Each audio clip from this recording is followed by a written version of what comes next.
Margot Robbie opened a gift box and found a live rat staring back at her. No warning, no rehearsals, just pure chaos on the set of Suicide Squad. And for Barbie, she went through extreme skin treatments to look flawless, like a doll come to life.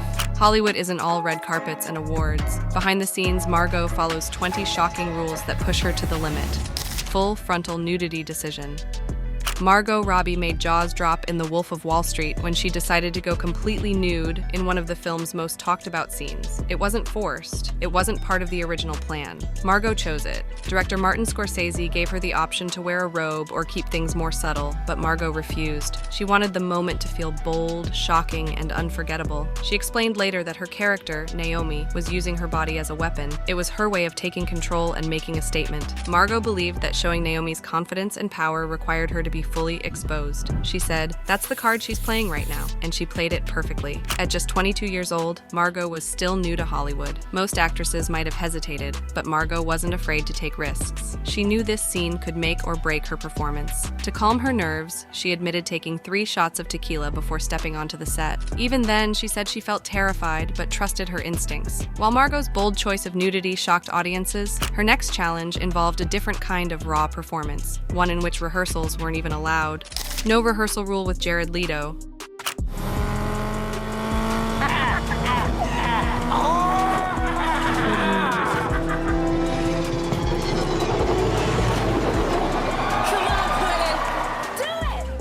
Margot Robbie's scenes with Jared Leto in Suicide Squad were anything but ordinary. Playing Harley Quinn meant Margot had to match the Joker's unpredictable and chaotic energy. To make their twisted relationship feel real, Margot and Jared followed a shocking rule. They skipped rehearsals. That's right, no practicing, no planning, no run-throughs. Everything happened in the moment. This rule kept their performances raw and explosive. Margot said it felt like walking into chaos every time they shared a scene. She never knew what Jared would do next, and that made Harley's reactions look completely real.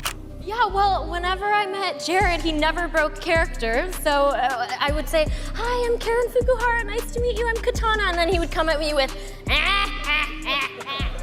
Jared also sent bullets to Will Smith and a dead pig to the rest of the cast during rehearsals. The atmosphere on set became intense. Everyone felt uneasy, which was exactly what Jared wanted. It made Margot's connection to him as Harley even more believable. She had to react to his madness in real time without any safety net. Margot later admitted that working with Jared felt like being dropped into a storm. She said it was challenging but thrilling. While skipping rehearsals made her scenes explosive, wearing pink would bring a different kind of energy to the set. Pink dress code on Barbie set. Margot Robbie didn't just play Barbie, she brought the doll's world to life. Every week, she declared Pink Day. On that day, everyone, Wise, the entire cast and crew, had to wear pink. It wasn't optional. If someone dared to show up without pink, they had to pay a fine. Margot wasn't pocketing that money, though. Every dollar went straight to charity. Ryan Gosling, who played Ken, spilled some behind-the-scenes tea about this rule. He said, "Margot had this pink day once a week, where everyone had to wear something pink, and if you didn't, you were fined. She would go around collecting the fines, and she would donate it to a charity." What was really special was just how excited the male crew members were. At the end of the film, they all got together and with their own money made pink crew shirts with rainbow fringe. Even off-set, Margot stuck to the pink vibe. During the press tour, she wore outfits inspired by actual Barbie dolls. Each look was carefully chosen to make fans feel like Barbie had come to life. Getting everyone to wear pink was fun, but her slap at a famous celebrity would leave everyone speechless. Must follow authentic instincts in auditions.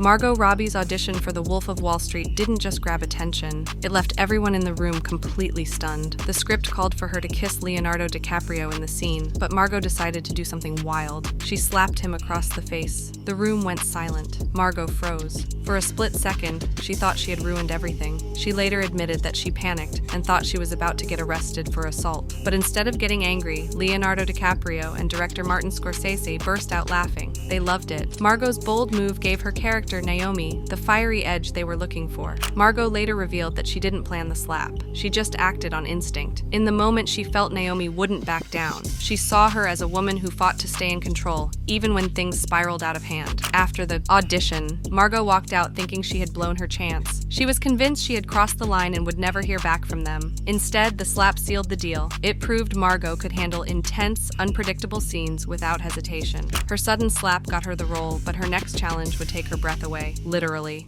Hold her breath for 5 minutes.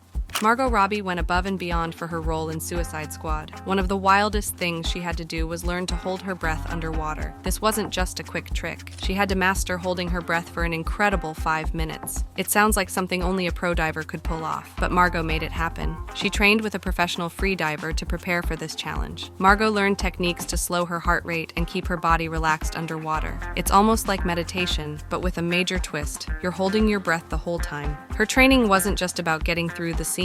Margot pushed herself to become great at it. Even though the underwater scene in the movie only lasted about a minute, she wanted to be completely ready. She even competed with her stunt double to see who could hold their breath the longest. This kind of dedication shows how far Margot is willing to go for her roles. Holding your breath for 5 minutes is no joke. It's something most people couldn't dream of doing, but Margot took it in stride. Holding her breath was impressive, but diving deep into character would push her even further. Adherence to method acting. She's mad, she's insane, she's all over the place, but she's tough, she can fight, she's witty, she's clever, she's beautiful. Margot Robbie doesn't just act, she becomes the character. Her dedication to method acting is one of the strictest rules she follows on set. While playing Harley Quinn in Suicide Squad, Margot fully embraced Harley's chaotic and unpredictable personality. Your hand trying to get out of the way, and then, oh, Diablo, no fire shit. Dr. Quinzel obviously has a lot of issues in my backstory, which I always tried to keep true to the comics as well. Your life, I'd been told I wouldn't amount to anything. And you know what? Maybe I would. It's dramatic and it's hilarious, and one minute you might be crying and the next you're going to be laughing. To prepare for I, Tonya, Margot pushed her method acting even further. She studied figure skating for months, learning the techniques needed to play disgraced skater Tonya Harding. Moreover, Margot uses a wild trick to fulfill her role in Babylon. She modeled her character, Nellie Leroy, after animals. She based Nellie's bold and fearless personality on a honey badger. She also added the movements of an octopus to capture Nellie's unpredictable and attention-grabbing nature. For Barbie, Margot struggled at first to find the right vibe. She tried copying flamingos, but felt it didn't work. Instead, she relied on director Greta Gerwig to help her channel Barbie's elegance and plastic-like perfection. Getting into character was tough, but the physical demands would test her limits even more. Intensive physical training for Harley Quinn. And I was like, give me a go. I think I could actually undo this lock just with my feet right now. And then I could do it.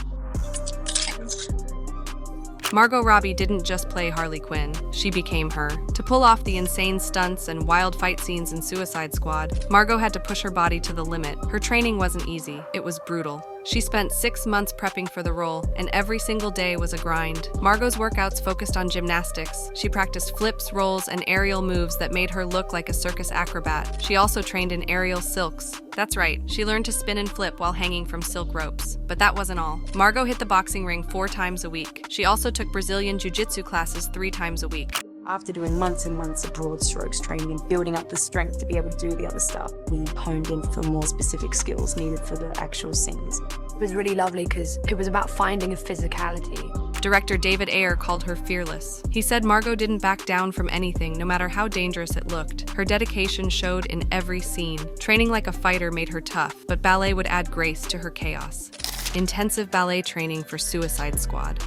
Margot Robbie didn't just act like Harley Quinn. She trained her body to move like her too. To make Harley's wild and unpredictable movements look real, Margot went through intense ballet training before filming Suicide Squad. She wasn't learning how to twirl in a tutu. She was building the flexibility, balance, and grace needed to pull off Harley's insane stunts. Ballet wasn't something Margot had ever done before, but she didn't let that stop her. She jumped straight into the training, practicing stretches, jumps, and spins. The workouts were brutal. She spent hours strengthening her core and perfecting her posture. The ballet training wasn't just for show. It prepared her for Harley's acrobatic moves, like flips, jumps, and splits. Margot had to look effortless while swinging a bat, dodging punches, and fighting in tight spaces. Ballet taught her how to stay balanced and light on her feet, which made the action scenes feel real. Ballet gave her grace, but weekly tests would prove just how far she'd come.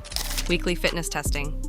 For Suicide Squad, she followed a strict rule of weekly fitness tests. These weren't ordinary gym sessions. They were designed to track how well she could handle gymnastics, combat moves, and all the demanding stunts the role required. Her trainer, Andy Hecker, created a workout plan that pushed her limits. Margot worked out for up to 3 hours a day, focusing on building strength and endurance. She did everything from Pilates to ballet-style exercises, combined with intense cardio sessions. Testing her limits in the gym was one thing. Controlling what she ate was another battle entirely.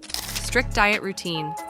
Margot Robbie doesn't just act the part, she transforms into it. That includes sticking to a strict diet routine that's as intense as her training. When preparing for movies like Suicide Squad and I, Tonya, Margot followed food plans that pushed her body to its limits. She had to look toned, strong, and flawless on camera. Her mornings usually started light but healthy. Breakfast might be porridge topped with blueberries. Sometimes she added a green smoothie with kale and apples to boost energy. Lunch was often lean and clean. She ate salads packed with leafy greens and lemon chicken for protein. Dinner stayed balanced. She liked grilled fish, especially tuna, with baked vegetables. It sounds simple, but this diet was strict. No sugar, no fast food, no chocolate. Margot didn't love giving up her favorite treats. She admitted that she hates starving herself. She said salads and half glasses of wine every day made her miserable. Still, when roles demanded it, she went all in. She even joked about surviving on carrot sticks to get camera ready. She knew what it took to look like Harley Quinn or an Olympic ice skater, so she made it happen. Her diet wasn't just about cutting calories. It worked alongside intense workouts. Margot's trainers focused on building muscle while keeping her figure lean. They used heavy weights and low reps to shape her lower body.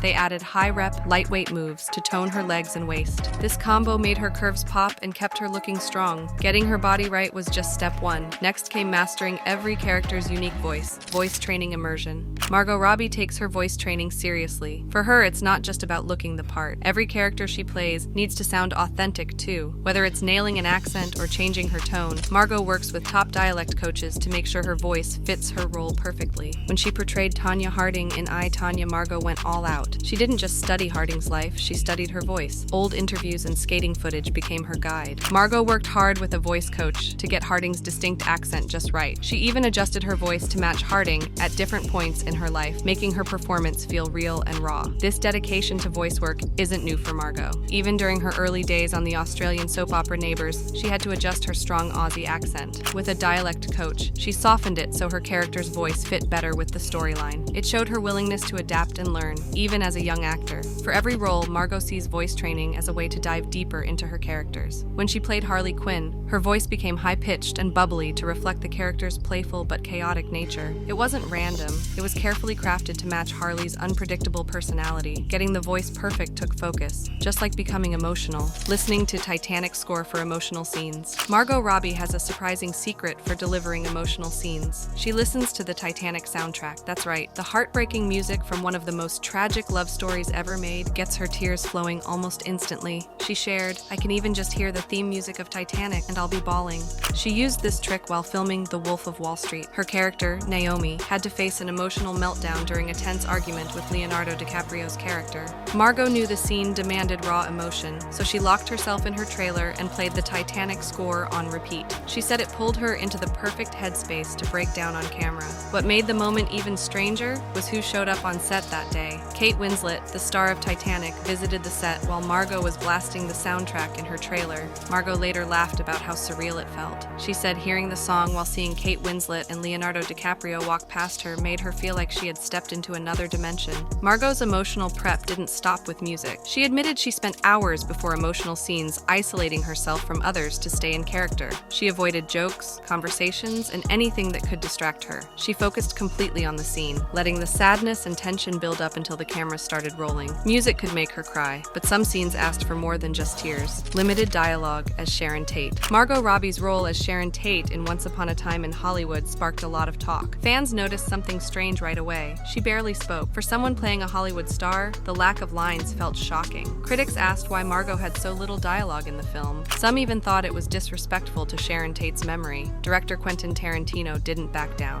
He said the choice wasn't about limiting Margot's role. It was about capturing Sharon's spirit. He explained that Sharon's presence and actions mattered more than words. Margot agreed. She said, "I think the moments on screen show those wonderful sides of her could be adequately done without speaking." Margot defended the decision in interviews. She said Sharon's personality came through without long speeches. Margot focused on showing Sharon's kindness, innocence, and charm through her movements and expressions. She wanted people to feel like they were stepping into Sharon's life before tragedy struck. One of the most memorable scenes shows Sharon walking into a theater to watch herself on screen. She smiles and soaks in the audience's laughter. Margot said that moment was special. It felt personal. It It showed Sharon's love for acting and the happiness it brought her. The scene didn't need words to be powerful. Playing the quiet Sharon Tate was nothing like her next challenge, learning to move like a gymnast. On-set injury protocols. Margot Robbie is no stranger to pain. She throws herself into her roles, performing dangerous stunts that most actors leave to professionals. But Margot never lets injuries slow her down. She follows strict on-set protocols to keep the cameras rolling. While filming Tanya, Margot trained for months to learn competitive ice skating. Her hard work paid off, but it also left her with a herniated disc in her neck. She pushed through the pain, followed the medical guidelines on set, and continued filming. In Babylon, Margot's intensity caused more injuries,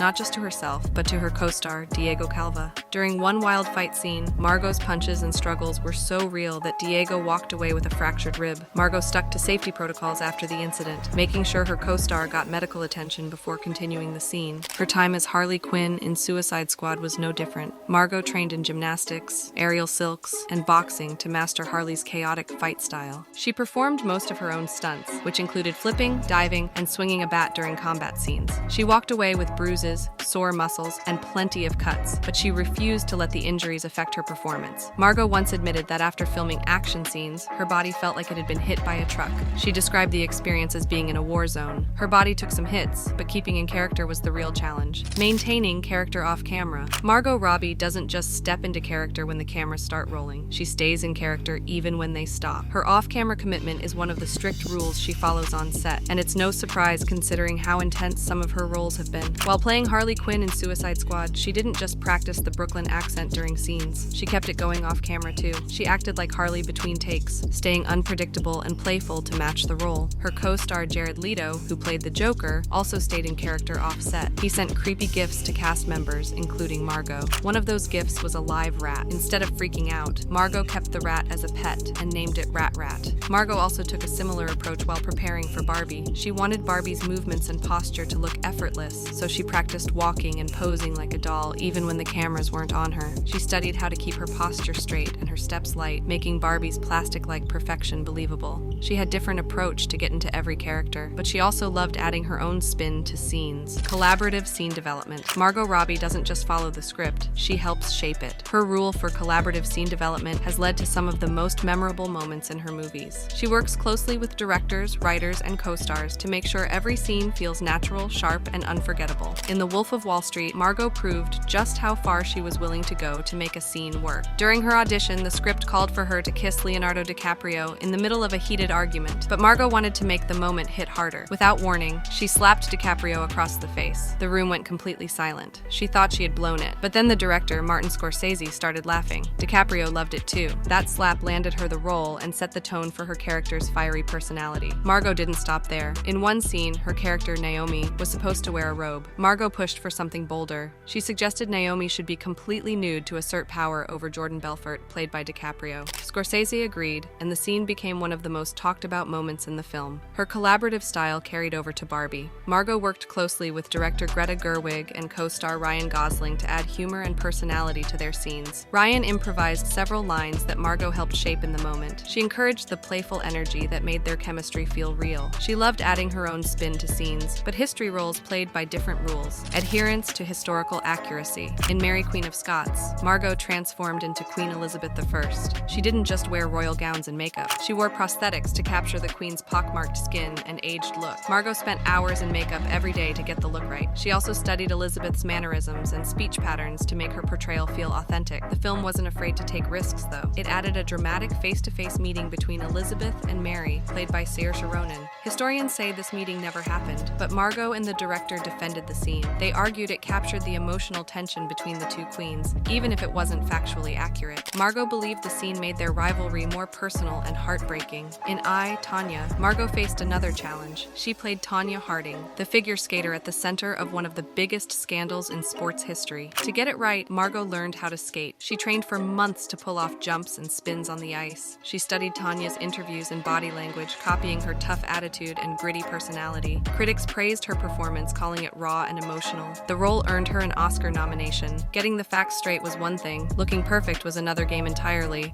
Whole body lightening. Margot Robbie's skin always looks flawless on screen, but that perfection doesn't come easy. One surprising rule she followed while preparing for Barbie involved a whole body lightening and brightening routine. For this, Margot worked with skin expert Jasmina Vico, a go-to name in Hollywood. Vico used a mix of high-tech treatments and natural methods to help Margot's skin look its absolute best. The process involved lymphatic drainage to reduce puffiness, laser treatments for brightness, and specialized skincare products packed with vitamins and antioxidants. Every step was designed to enhance her skin's natural glow. Margot didn't just rely on professionals. She followed a strict skincare routine at home too. She used products rich in vitamin C and growth factors to keep her skin smooth and bright. Her dedication didn't go unnoticed. Vico even said Margot was incredibly disciplined, sticking to every part of the plan without fail. On set, Margot's skin tone had to stay flawless, especially under the harsh lights of filming. To make sure of this, she used a product called A11 Color Shield. It's a skin perfector that evens out tone and adds a subtle, healthy glow. This attention to detail gave her the picture-perfect Barbie look fans loved. Perfect skin might look easy on camera, but holding her breath underwater, that was the real test. Doing her stunts.